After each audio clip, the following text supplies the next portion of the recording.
إن الحمد لله الأكرم الذي خلق الإنسان وكرم وعلمه من البيان ما لم يعلم فسبحان الذي لا يحصى امتنانه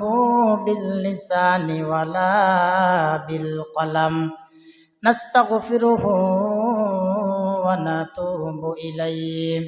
ونعوذ بالله من شرور أنفسنا ومن سيئات أعمالنا من يهده الله فلا مضل له ومن يضلله فلا هادي له ونشهد أن لا إله إلا الله وحده لا شريك له ونشهد أن سيدنا ومولانا محمدا عبد الله ورسوله الذي أرسله الله تعالى بالحق بشيرا ونذيرا وداعيا إلى الله بإذنه وسراجا وقمرا منيرا فقد قال الله تعالى في كلامه المجيد والفرقانه الحميد أعوذ بالله من الشيطان الرجيم بسم الله الرحمن الرحيم إذا جاء نصر الله والفتح ورأيت الناس يدخلون في دين الله أفواجا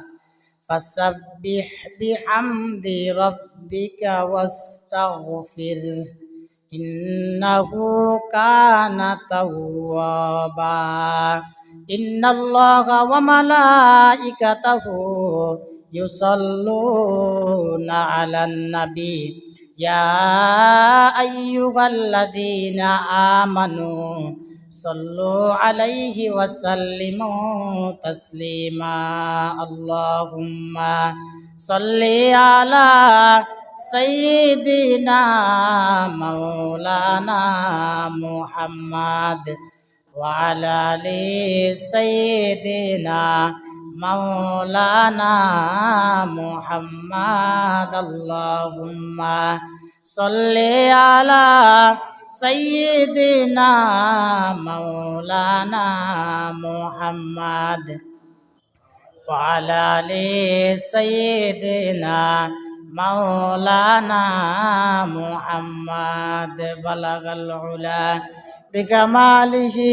كشف التجى بجماله حسنة جميع خصاله صلوا عليه وآله الحمد لله সর্বপ্রথম বিশ্ব জাহানের মালিক আল্লাহ পাক রব্বুল আলামিনের কাছে লাখো কোটি শুকরিয়া আদায় করি যে মহান মালিক আমাদেরকে সপ্তাহের শ্রেষ্ঠ দিন জুমার দিন সবার আগে মসজিদে আসার এবং বসার জন্য তৌফিক দান করলেন। সে মহান মালিকের দরবারে আমরা সবাই লাখো কোটি শুকরিয়া আদায় করি। আমরা সবাই বলি আলহামদুলিল্লাহ। দুরুদ ও সালাম প্রেরণ করছি আমাদের নবী বিশ্ব নবী সাইয়্যিদুল মুরসালিন বিশ্ব নবী বিশ্ব নেতা মুহাম্মাদুর রাসূলুল্লাহ সাল্লাল্লাহু আলাইহি ওয়াসাল্লামের প্রতি আত্মার মাগফিরাত কামনা করে সকল ভাইদের যারা ঈমান নিয়ে মৃত্যুবরণ করেছেন আল্লাহ রাব্বুল আলামিন যেন সবাইকে মাফ করে দেন। সকলে বলে